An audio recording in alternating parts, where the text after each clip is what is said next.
What is up, friends? Welcome back. Hope you are well wherever you are in the world. Rob here, your flock master, back at it with another deep dive into backyard chicken keeping. So, if you are new here, smash that subscribe button, hit the bell.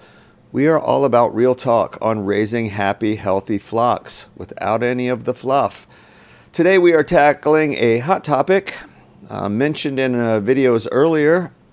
It is the best rooster to have for breeding and, more importantly, in my opinion, flock protection.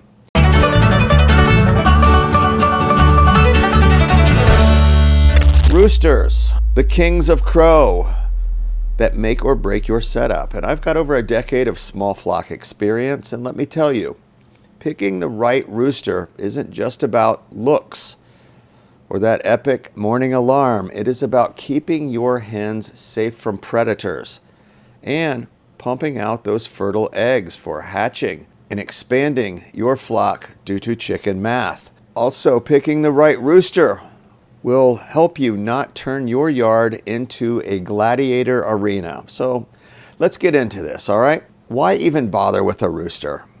If you're just in it for the eggs, you might not need one. Hens lay just fine without them.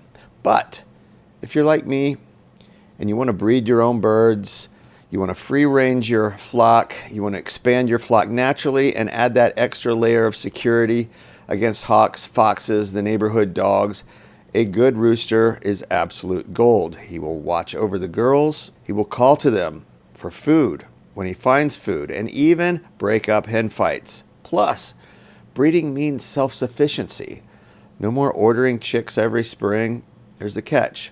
Not all roosters are created equally. Some are chill. Others are straight up jerks. They will chase your kids, and they will even turn on you. And we're looking for that sweet spot. Protective, but not psycho. Fertile, but not over-the-top aggressive. We don't want a porn star running around in our flock. So after testing breeds on my own flock, chatting with tons of other keepers online and at my local coops around here, my top pick for the best all-around rooster is, drum roll, the Buff Orpington.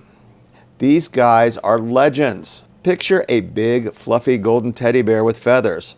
They are originally from England. They were bred back in the late 1800s for dual purpose, total awesomeness, meat, eggs, and personality. They weigh in at about 8 to 10 pounds. They are hefty enough to scare off predators without being giants that eat you out of house and home. So let's talk protection. First, these roos are vigilant as I've seen mine spot a hawk circling a mile away, fluff up those massive feathers, let out a warning crow that sends the whole flock scrambling for cover. They're not the type to pick fights with everything that moves, but they will stand their ground. One time, I had a stray dog wander into my yard, and my big buff boy charged right at him, man. Wings out, spurs ready. Pup hightailed it out of there. No blood, no drama, just a pure flock guardian. And get this, they're smart. They don't just protect, they lead. He'll find the best scratching spots. Call the hens over, let them feast, and even dance a little courtship just to keep everyone happy. In terms of temperament, Buff Orpingtons are probably one of the chillest. They're friendly with humans. Mine lets me pick him up without a fuss, and he's great around kids. They're bred to be docile, so you can free range without worrying about, them turning on your guests. And for breeding, these guys excel. Buff Orpington roosters are super fertile. They can often hit 90% hatch rates, and their hens are broody queens. So if you want natural incubation, this breed's your jam. The chicks, they come out hardy, they grow fast, they become birds rather quickly, and they lay those big brown eggs reliably, even in winter. They are cold tolerant, and with all that fluff, they are perfect for northern backyards. But they handle heat okay too. You gotta have some shade and plenty of water, and if you're breeding for a mixed flock, crossing a buff roux with other breeds gives you tough, productive hybrids. Here's a pro tip. Start with a young cockerel, handle him daily, build trust, feed them well. High protein treats like mealworms keep them in tip-top form. Is the buff the only game in town? No. Let's compare. Here's a couple runners-up that I also considered. You can decide what fits your flock the best. So second on my list is the Rhode Island Red. These are American classics, bred for hardiness, and that no-nonsense attitude. You know, if your backyard's got serious predator pressure, foxes, coyotes, a Rhode Island Red Rooster is a beast at protection. They will alert. They're always scanning the skies and the ground, and they fight tooth and nail. I've heard stories about them taking on raccoons and winning.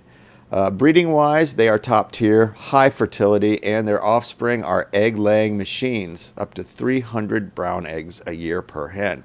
But, fair warning, Rhode Island Roos can be feistier than the buffs. They're not mean by default, but if you don't socialize them early, they might get a little bit territorial and nasty. They're great for rural spots. If you've got a close neighbors or little ones, I would go with the buff first. And then the third spot goes to the Brahma, the gentle giant of roosters. These birds are massive, up to 12 pounds. Feathered feet make them look like they're wearing fuzzy boots. For protection, their size alone deters a lot of threats. I mean, predators think twice about messing with a flock led by one of these roos. They're calm, non-aggressive. They love people. They're almost lazy in a good way, but they step it up when it counts. Breeding is solid. They produce big, fluffy chicks that thrive in the cold and lay decently. So the downside is they're slow growers. So if you're breeding, for quick meat, they're probably not ideal for that. Plus, they eat a lot more. They're awesome for show flocks, and if you want that wow factor, they're one of the best. At the end of the day, though, man, the best rooster boils down to your setup. For most backyard folks, like me with a small flock, 20 to 30 birds, the buff Orpington wins hands down. For breeding and protection, and without the headaches. They are low maintenance, fun to watch, and they turn your yard into a peaceful poultry paradise. So if you're starting out, get one from a reputable hatchery. Avoid rescues unless you are experienced, because you don't know how they were raised and you'll get some unknown temperaments, and that can be risky. All right, that is my take. Drop it in the comments. Tell me where I was right. Tell me where I was wrong. What is your favorite rooster breed? Have you had a buff? Like this if it helped. Share with your feathered friends and subscribe for more tips just like this. I've got a video coming up on predator proofing your coop. So peace out, everybody. Take care. Keep clucking. And remember, happy hens, happy life. I am out.